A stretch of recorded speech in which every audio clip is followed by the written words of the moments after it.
Let me ask you a brutal question. Who are you still protecting that is destroying your future? Because if you're being honest, the life you want is being blocked by the person you refuse to let go of.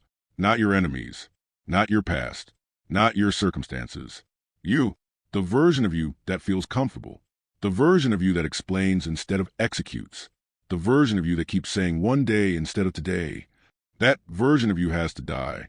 And I don't mean symbolically in some soft motivational way. I mean completely. Because growth is not an upgrade. Growth is a funeral.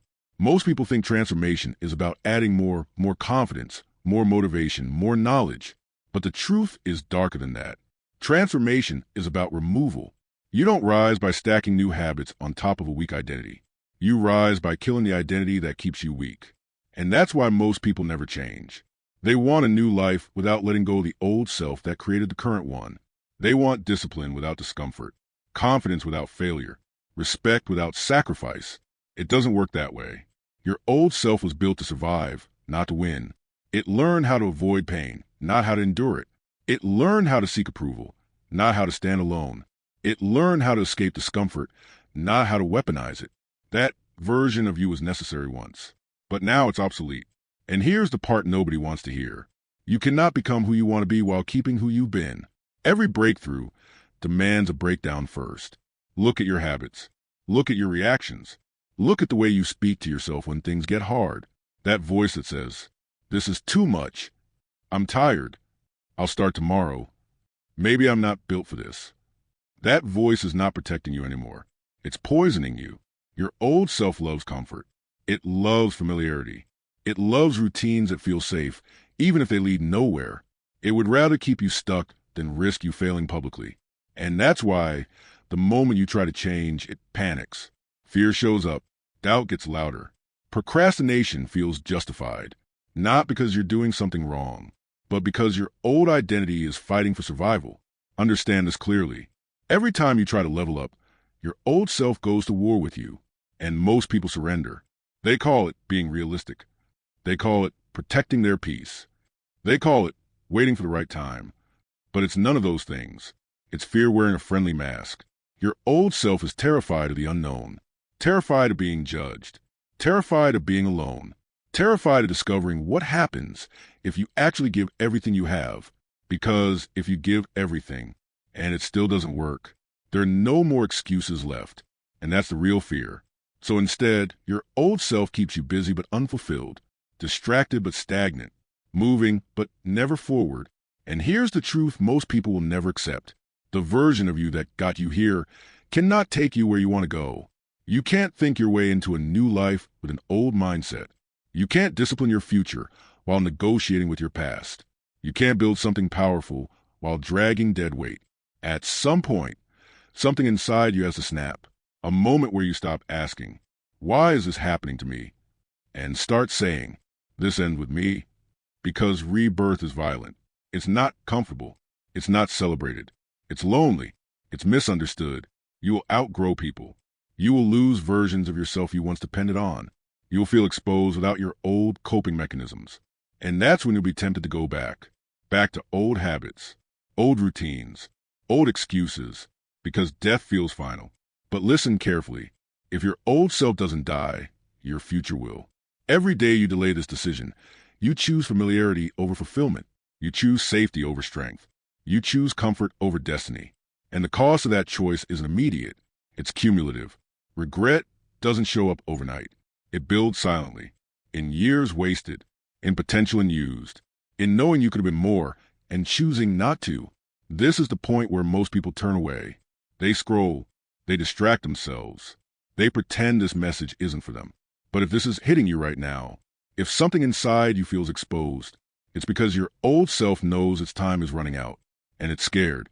Good, because on the other side of this death is a version of you that doesn't beg for motivation, doesn't need validation, and doesn't quit when things get uncomfortable. But you don't get to meet that version yet. First, something has to die. So here's the deal. You don't just wake up one day and become the person you want to be. It's not as simple as clicking your fingers or making a wish.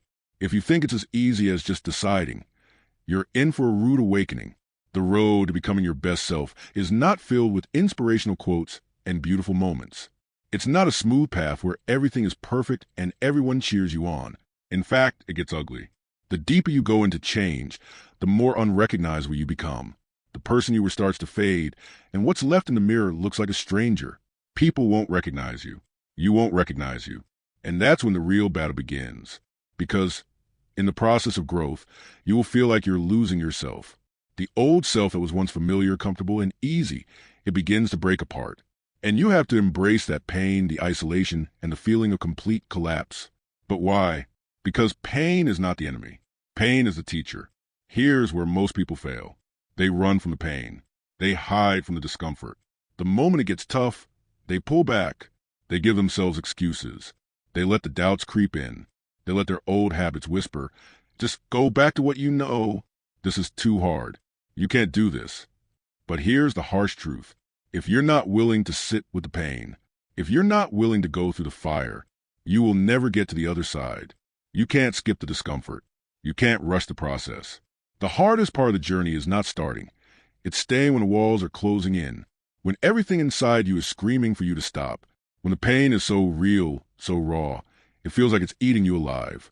And yet, this is exactly where your transformation is happening. Embrace the collapse. Embrace the isolation that comes with no longer fitting into the life you used to live. There's a reason most people don't make it. There's a reason most people quit.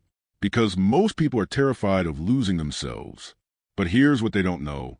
You have to lose yourself to find your true self. When the person you thought you were starts to die, you're left with the rawness of who you really are.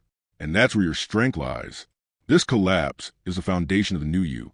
You have to be willing to walk through the darkness to find the light. You have to embrace that solitude to discover the power you never knew existed. When you feel like you're losing, that's when you're actually gaining. It's the paradox of growth. Pain is a crucible in which greatness is forged. Most people quit before they even get a chance to see it. They stop when the discomfort becomes unbearable. They stop when they feel like they're no longer in control. But you're not going to stop, are you? Because if you're serious about this transformation, you're not here for comfort. You're here to build something unstoppable. And that's why, while everyone else is hiding from the struggle, you're walking straight into it. You're going to walk through the darkness because that's the only way to reach the light. Let me tell you something.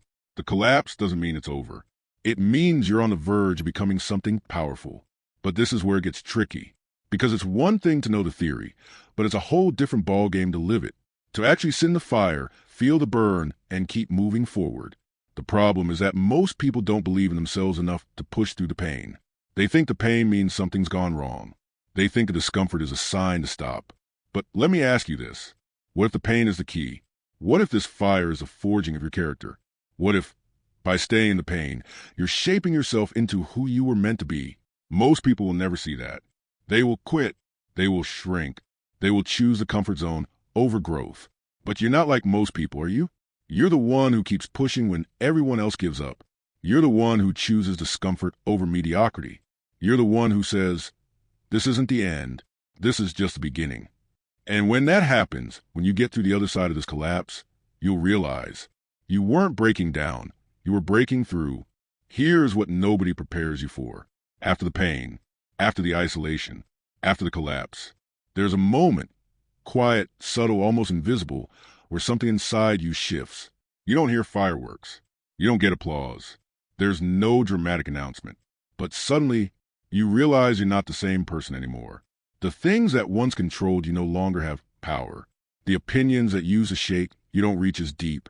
The habits that once owned you feel foreign. This is a rebirth. And it doesn't feel like excitement at first. It feels like clarity. You stop negotiating with weakness. You stop asking for permission. You stop waiting for motivation. Because now you understand something most people never do. Discipline replaces motivation. Identity replaces willpower. You don't push yourself anymore. You simply act in alignment with who you've become. This is what the death of your old self creates. A person who doesn't need to prove anything. A person who doesn't need validation. A person who moves with quiet certainty. The new you doesn't announce goals. The new you executes. The new you understand that growth is lonely, but weakness is louder. And you'd rather walk alone than live as someone you no longer respect. At this stage, life doesn't get easier. You just get stronger. You don't avoid pain. You use it. You don't fear failure. You learn from it. You don't crave comfort. You crave progress. And here's the truth that separates you from everyone else. Most people never let their old self die.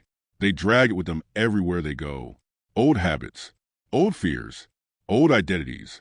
That's why they stay stuck. But you didn't. You chose to let go. You chose to burn the version of you that was holding you back.